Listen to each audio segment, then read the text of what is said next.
What's up guys, leftstickrightstick here again, and we're starting off December with a great round of team picks. First up is Blackbeard's Battle Royale by OMGYOUWOULD or OMGYOUWOULD.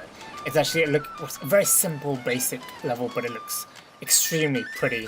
And the way that everything's been done, like this whole start, when the game starts, the menu system, and it looks so nice for it's a simple survival level. I mean, you use collect bubbles, it's a high score mini game, you're just trying to survive as long as you can. The barrels, they fall down the same speed pretty much throughout the whole level survival, but the rolling itself speeds up as the time goes on. So it's just about how long you can survive, really. There's nothing really to it. It's so simple. I mean, it could benefit with some extra mechanics to the level, which would have been nice, but I don't really know how feasible that is with the way it looks. So maybe that's a trade-off.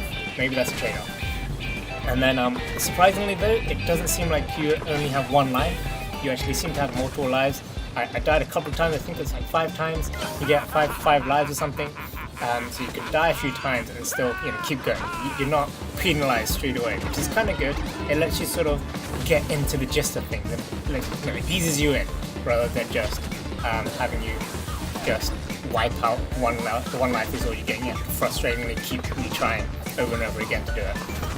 It's kind of weird to me that I think the barrels roll over the bubbles and like they bounce along the bubbles. So that maybe actually adds a bit of different sort of mechanic to it in some way. Sort of like it actually doesn't just roll straight.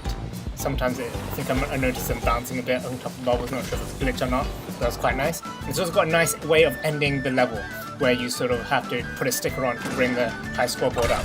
But that's a great, well-deserved level. Next we have G.Y.B.O by SACK-BEAVER. Now I have no idea what the hell this means. Get your balls out, maybe?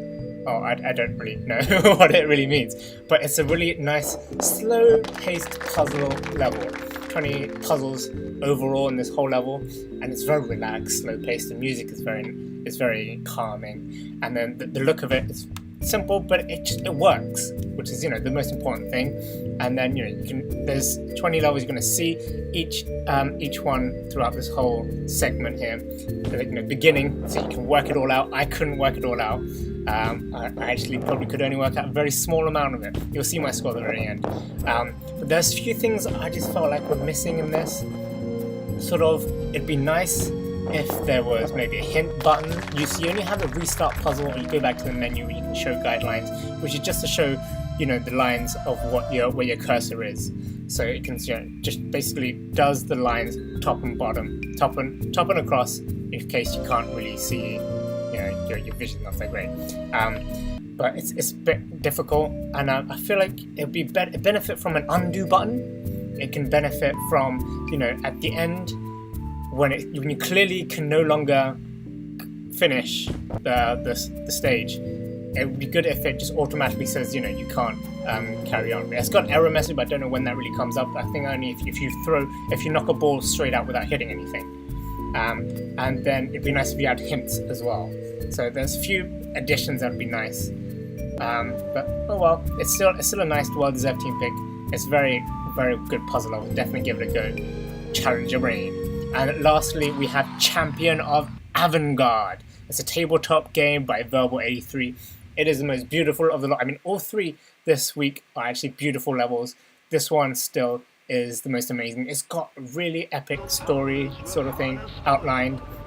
It's got epic movie cutscenes, which are amazing. I feel like with all the epicness involved, the tabletop gameplay is a bit, I don't know, counterintuitive. It just feels like, oh, it's gonna be epic. I'm gonna be like fighting a war and whatnot, and then you just take. It's a turn-based game. It's quite slow. Don't get me wrong. It's actually an amazing level. It's got great gameplay and it's got great graphics.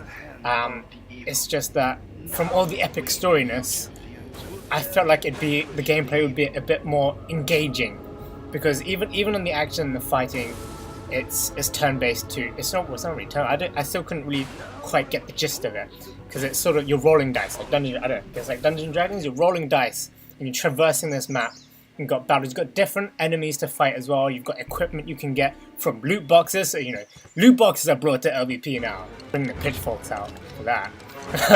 But yeah, there's cool enemies, loot boxes to get equipment, and then it's like a rolling dice based fight.